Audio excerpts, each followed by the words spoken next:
Hello, friends, and welcome to the Mr. Maxwell podcast.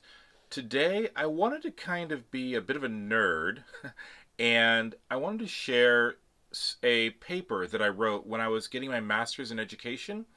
I was taking a philosophy of education class, and I had to create my own philosophy of education and could even make up a word for it.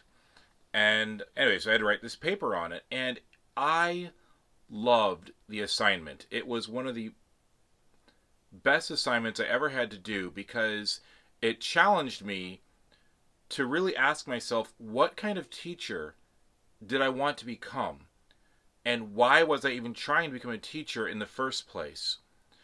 And now, 6.5, 7-ish years into teaching, I stumbled across the paper that I wrote and I was reading over it, and it's still true today. And it's really been interesting to me to see how this paper really set, I can't even think of the word. It got the ball rolling, it got me started. It was the beginnings of me becoming the teacher I am right now. And so many of the decisions that I've made in the classroom and with my students, especially the unconventional ones, were really driven by this paper. And I really need to email this professor, Professor Parker, because their assignment is still having an impact on who I am as a teacher and anything good that I'm doing towards my students in my work. This is really where it all started for me. So this is probably going to be a longer than normal podcast, so maybe make sure you have time to get through this. And if listening to me nerd out on education is not your cup of tea, then you might want to skip this episode. But if you are a teacher yourself or a parent of children, this might be something of interest to you and a good question to ask your child's teacher. What is their philosophy of education? What do they believe the purpose of education is? Because all the decisions that your child's teacher is making in the classroom is coming from their philosophy of education. All right, so without further ado, here is an abbreviated reading of my paper on my philosophy of education, which I call meaningfulism, or existential progressive essential neoclassicism. All right, so first let me start with the abstract from the paper. Basic K through 12 education should prepare students to live a rich and meaningful life, regardless of their vocation. Meaningfulism is a philosophy of education that draws ideas from essentialism, neoscholasticism, essentialism, and progressivism. It is the belief that students are humans, capable of rational thought, unique and special. By creating a rich and inspiring environment, planning meaningful, adaptable, and engaging lessons, teachers can give students a solid academic foundation that will serve them well in whatever calling they pursue in life. To do this, students must first learn the basics, reading, writing, and foundational mathematics. As they move on to the other subjects and deeper into the foundational ones, lessons are connected to students' interests. Students are exposed to a variety of arts and ideas that open their minds to the world around them. In elementary education, students should learn the basic subjects thoroughly.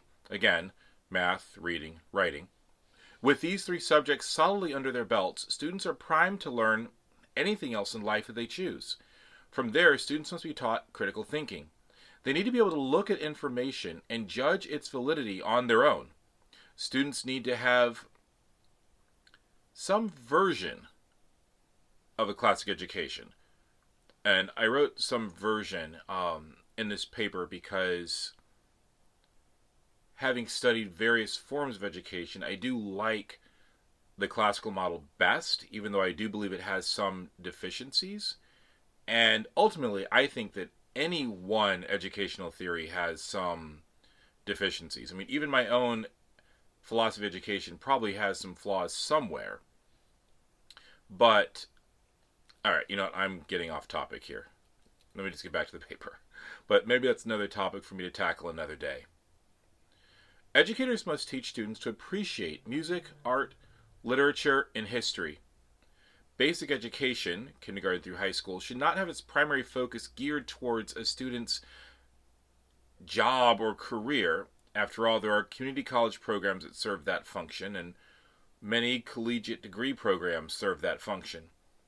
I believe the primary goal of the teacher should be to give children the tools that they need to be successful wherever life takes them. The primary focus for schools should be to teach their students how to learn. Basic K through 12 education should prepare a student to live a rich and meaningful life, regardless of their vocation. Alright, so here's where I get into philosophy of schools and learning. Meaningfulism recognizes that the student is not an animal to be trained or a biological machine to be programmed.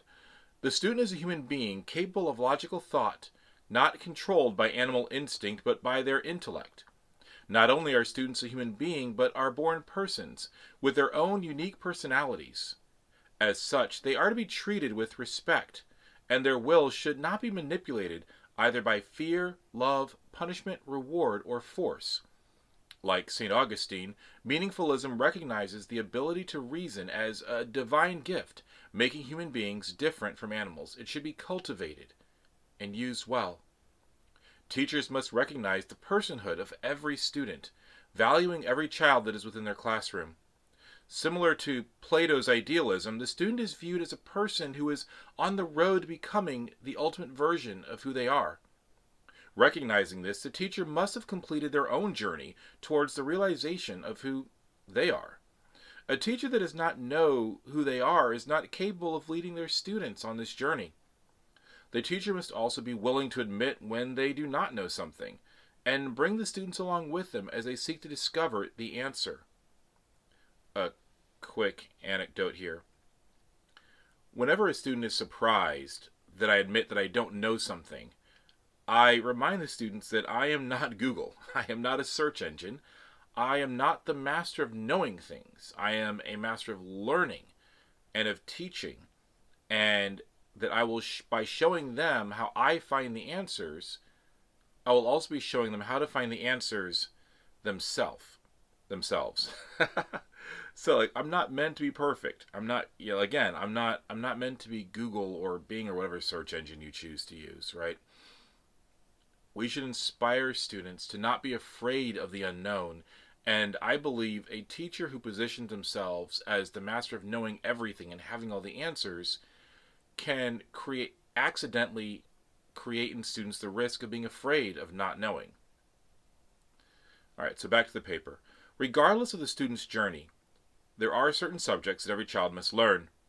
Like the essentialist school of thought, the teacher must know and ensure that every student learns what they need to.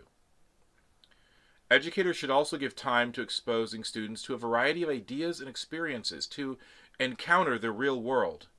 By including a variety of subjects in addition to the core academics, schools are able to lead students on the path to becoming well-rounded individuals who, in addition to knowing who they are and what they are about, have the skills needed to be a positive contributor to their communities. Some thoughts on instructional practice. A critical part of the student's academic journey begins with their learning environment. It is important for teachers to create an atmosphere that is conducive to learning. This refers not only to the physical space of the classroom, but also to the atmosphere that a teacher creates. The classroom should be laid out with great thought and care, from how the desks are arranged, or whether or not desks or tables or alternative seating is being used, to what goes on the walls. The room's decor should be interesting and inspiring without being overly stimulating.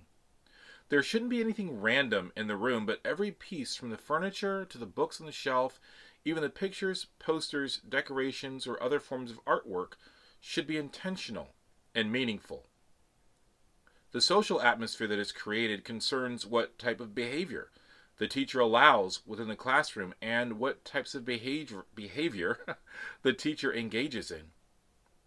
Educators must ensure that bullying or any form of behavior that puts down another student is snuffed out immediately and not demonstrated or modeled by the teacher themselves. Students cannot learn when they feel inferior or unsafe.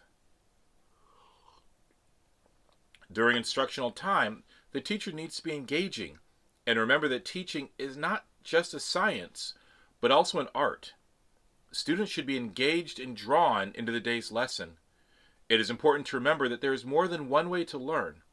Therefore, educators must use a variety of instructional methods in the classroom. Different subjects and activities should be taught in different ways to ensure that the material is being taught in the best possible way. I just feel like I used way twice in a sentence. That's so awkward. Sorry, I don't need to be editing my work while I'm reading it to you. Planning is a very important part in all of this. Without planning, teachers are simply going to teach from the book with little to no creativity. And then I'm going to skip the rest of it because it's just I'm going into the different questions a teacher needs to ask when they're going through the planning process. Let me know if that's something that you want me to talk more about, because I definitely can. But for the sake of time, I'm going to skip through that part and move on to the end of the paper. Concerning diversity, in the pursuit of educating and caring for every student, teachers must realize that students aren't the same. Every student is different and will have their own unique way of learning and interacting with the world. It is important for teachers to take the time to learn about their students, their family's culture, and any unique learning styles or disabilities that a child may have. It is a teacher's responsibility to learn how to respectfully celebrate and accommodate those differences in the classroom. In conclusion, meaningful education is more than learning how to read or memorizing one's timetables. Meaningful education is about recognizing the child as a person. It is about leading them on a journey to discover the world and themselves. By taking the time to create a safe, warm, and mentally stimulating classroom, teachers can make an environment that is conducive to learning. Teachers build on this by creating rich, meaningful lessons that engage the class within the lesson. Recognizing that part of being a teacher is being a role model, they take care to live an authentic and meaningful life themselves. By setting the example of authentic meaningfulism for students, teachers can inspire them to have a successful academic career and go on to live a rich and meaningful life, regardless of their vocation. So that is, in a nutshell, my philosophy of education. It is what drives me as a teacher. It's what drives the decisions that I make, from the books that I choose, to the units that I prepare, to the way I manage behavior in the classroom. And I think that this is an important exercise for every teacher to go through, to take the time to sit down and think, what is their philosophy of education? What do they believe about education? And then to regularly review it on a yearly basis to determine, is this still what I believe? Is this still what's important to me? And if not, what changes need to be made? As always, I'd love to know your thoughts. Let me know in the comics in the comments if you're watching this on YouTube, or find me on Instagram or Twitter at Mr_Maxwell16 and let me know what your thoughts are. What do you believe the purpose of education is? And let me know if you want to hear more about what I think about teaching or my thoughts as an educator. I am far from the world's greatest teacher yet. I hope to get there one day. But I definitely have learned some things, some the easy way, some the hard way, about what it means to be an excellent teacher and to care for each and every student that crosses my path. For now, it is time for your next adventure. I'll miss you.